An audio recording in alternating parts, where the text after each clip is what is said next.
One आज हम discuss करेंगे ग्राहम ग्रीन के बारे में, जो एक कंटेम्प्रेरी पीरियड के फेमस नॉवलिस्ट हैं। तो इनकी वर्क्स के बारे में और इनकी लाइफ के बारे में आज की इस वीडियो में हम डिस्कस करेंगे। Graham green, Henry Graham green इनका फुल नेम है। इनका बर्थ होता है 2 अक्टूबर 1904 को और डेथ होती है 3 अप्रैल 1991 को।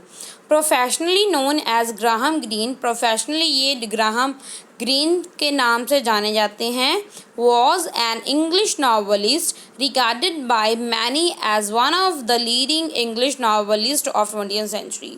तो बहुत सारे इंग्लिश नॉवलिस्ट हैं जो इनको लीडिंग नॉवलिस्ट मानते हैं 20th सेंचुरी का।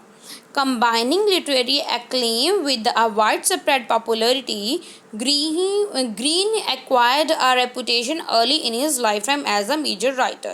तो इन्होंने ग्राहम ग्रीन को अपनी लाइफ टाइम में ही अपने मेजर वर्क से इनको बहुत ज़्यादा पॉपुलैरिटी मिल गई थी। बहुत दूर दूर तक इनको लोग जाने लग गए थे, पॉपुलर हो गए थे ये अपनी राइटिंग की वजह से।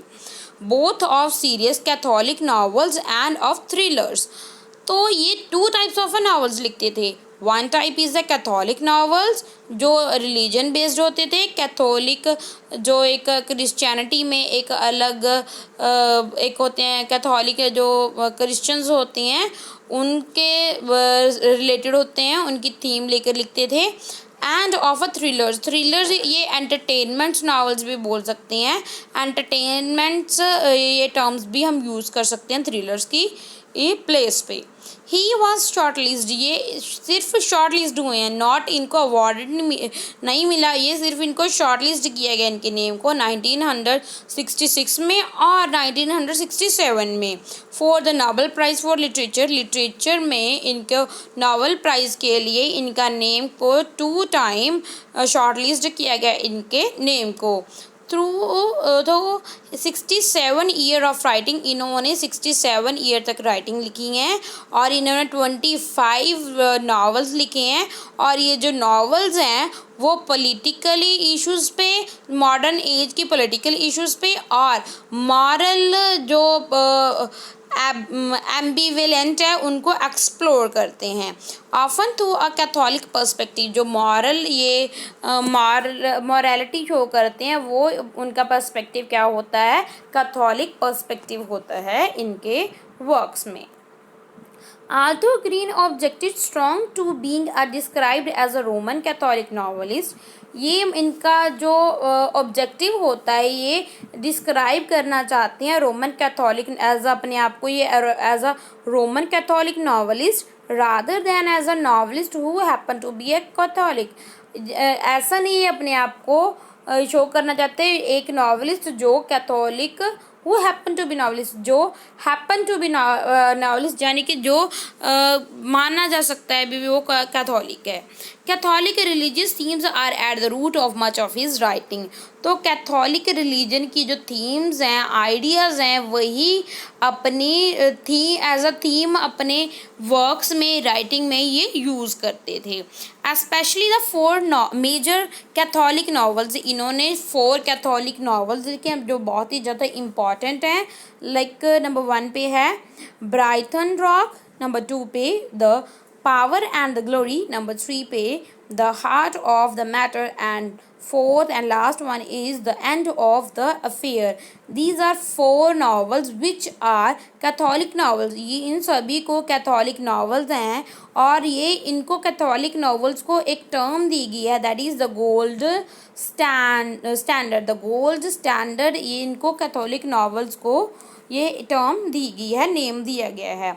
सेवरल अदर वर्क्स हैं जैसे इनके the confidential agents, the quiet American, The Man in Havana, The Human Factor, and his screenplay for the Third Man. Screen play क्या होता है, जो हम फिल्म के लिए, मूवी के लिए कोई भी जो स्क्रिप्ट लिखते हैं स्क्रीन प्ले के लिए, पर्दे पे चलने के लिए, उसको हम स्क्रीन प्ले बोलते हैं। ये उन्होंने वो भी लिखे हैं।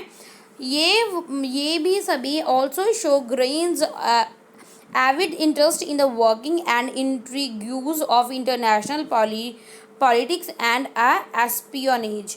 तो ये सभी जो ये वर्क है वो इंटरेस्ट दिखाते हैं इनके वर्क्स में इंटरनेशनल पॉलिटिक्स के और इश्यूज़ को रिप्रेजेंट करते हैं ये सभी वर्क्स। तो इन्होंने नॉवेल्स लिखे हैं, ये इन सभी नॉवेल्स की लिस्ट आप स्क्रीन पे देख सकते हो, इसका स्क्रीनशॉट ले सकते हो। So let's begin.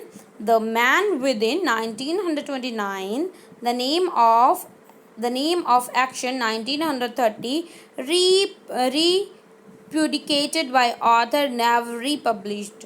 तो rumour at nightfall 1931, Stamboul train 1932, ये और इसमें भी पब्लिश्ड हुआ as a Orient, also published as Orient Express. यही नॉवल ओरिएंट एक्सप्रेस के नेम से भी पब्लिश हुआ है, Stamboul train. It's battlefield 1934, England made me 1935, also published as अ शिपरेक्ड।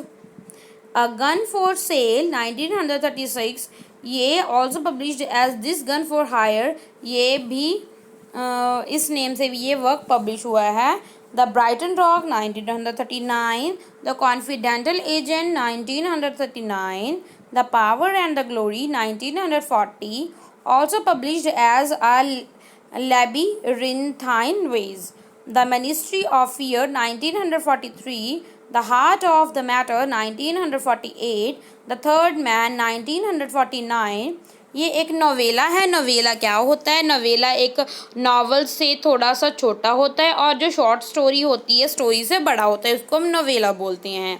ये as a basis for screenplay, ये screenplay के basis पे लिखा गया है। द थर्ड मैन 1940 में 49 में आई ये work. The end of the affair 1951, the quiet American 1955। These are the list of novels.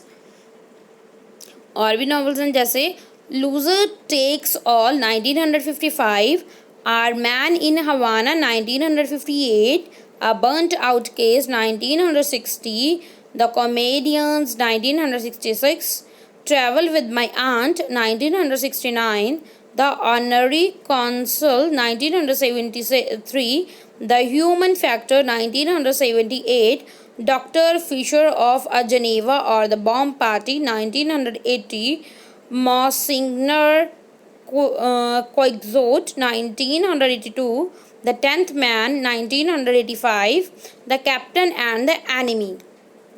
तो ये सभी इनके नॉवेल्स से। अब इनकी ऑटोबायोग्राफी भी लिखी है, ऑटोबायोग्राफिकल वर्क्स हैं इनके। A sort of life 1971, ways of escape 1980, getting to know the journal, the story of an involvement 1984, a world of my own, a dream diary 1992। इन्होंने प्लेस भी लिखे हैं, ये प्लेस की लिस्ट है आपके स्क्रीन पे। द ग्रेट जोवेट 1939, ये एक रेडियो प्ले था। The living room 1953, the potting shed 1957, the complacent lover 1959, carving a statue 1964, The Return of A.J. Raffles 1975, Yes and No 1980, For Whom the Bell Chimes 1980। Short story भी लिखी है इन्होंने। Short story तो बहुत ज़्यादा लिखी है, ये बहुत हैं। आप हम देख लेते हैं कौन कौन सी है, कौन कौन से टाइटल हैं इनके स्टोरीज़ के। The bear fell free 1935, 21 stories का एक कलेक्शन था, 1954 में पब्लिश हुआ। ये कलेक्शन है जो अंडरलाइन दिख रहे हैं ना आपको, ये सभी कलेक्शंस हैं। The end of the party 1929, the second death, ये पोइम का नेम है, पर्टिकुलरली पोइम का नेम है। जिस पे अंडरलाइन की है वो क्या है, कलेक्शन है पूरा। तो 1929 में the second death, proof positive 1930, I spy 1930, a day saved 1935, jubilee 1936, brother 1936, a chance for mister Lever 1936, the basement room 1936, adapted by the author as The Fallen Idol, a film directed by a Carol Reed। The innocent 1937, ये short story है. A driver in the country 1937, across the bridge 1938, a little place of the Adware Road 1939, the case for the defense 1939, Alas poor Malling 1940, man at work 1940, the hint of an explanation 1948, the blue film 1954, the Destructors 1954, a visit to Morin 1960. तो ये भी short stories हैं.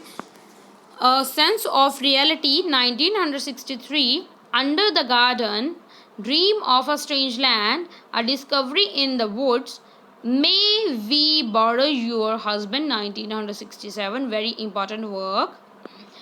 Beauty, Charging in the Three Parts, The Overnight Bag, Mortmain, Cheap in August. In Shocking Accident, The Invisible Japanese Gentleman, Awful when you think of it.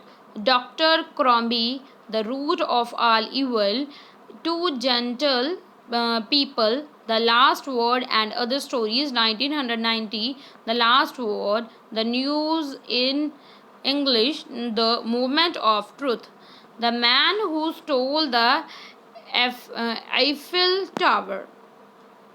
तो books हैं कुछ, उनके नाम भी देख लेते हैं.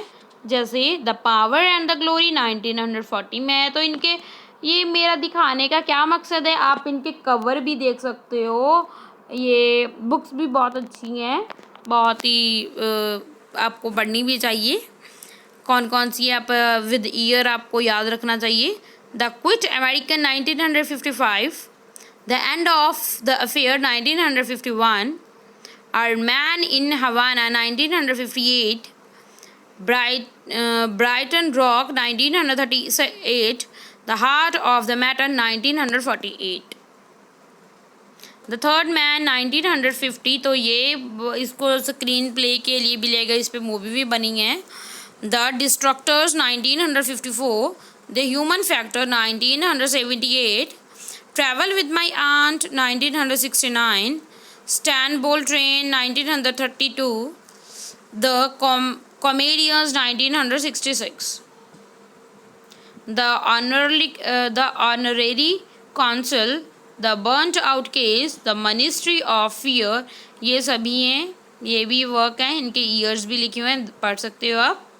मॉसिंगर क्विक्सॉट 1982, The Confidential Agent 1939, A Gun for Sale 1936. ये इस एक और नाम से भी ये बुक पब्लिश हुई है. A Gun for Sale, A Gun for Hire. The Quit American 1955, Al the Revis de la Trama, The Heart of the Matter, which means The Heart of the Matter, which is published in 1940, The Man Within 1929, The Captain and the Enemy 1988, The Lawless Roads 1939, Journey Without Maps 1939. Dr. Fisher of Geneva 1980, A Sort of Life 1971, 21 Stories 1954, Its Battlefield 1934, Loser Take All 1955, May We Borrow Your Husband 1967. This is all about Graham Greene. Thanks for watching. Keep on learning and keep on watching. God bless you all.